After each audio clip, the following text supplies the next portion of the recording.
Хаосот во судството не стивнува, се делат пасоши за да се оди на матура, се бираат нови судии во повисоките судови и наместо судиите да бидат разрешени за нивните скандалозни одлуки, поминуваат само со казна од нивните колеги во судскиот совет.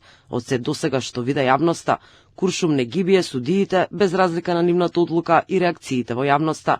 Последниот случај во кој судиите не се знае по кој пат донесува скандалозна одлука и му дадоа пасош на бизнисменот Асмир Јаховски за да отпатува на Босфор, покажа дека со полни џебови не се седи во притвор, додека обвинителството истражува дали тој е дел од злоупотребата на 167 милиони буџетски пари за набавка на отровен мазут. Адвокатот Сашо Дуковски вели дека тоа што судиите овозможија газата на Пуцко Петрол да не ја пропушти матурата на Босфор, испратија горлива порака до граѓаните, а тоа е дека во Македонија со пари се купува се што сакаш. Според адвокатот, ваква судска пракса досега не била видена. Тој појаснува дека застапувал поранешни пратеници и министри, па и со многу поголеми причини од семени прослави не им биле враќани пасошите.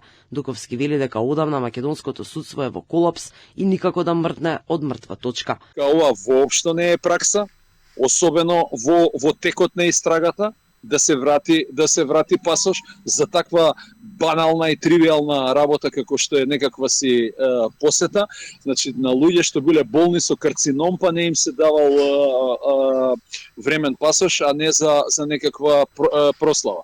Која е пораката тука? Значи јас ако имам пари треба да можам да правам што сакам. Ако немам пари, тогаш јас треба да изгнијам во притвор или во затвор или основното уставно загарантирано право на движење да ми биде ограничено затоа што јас немам пасош. Зошто? Затоа што немам пари.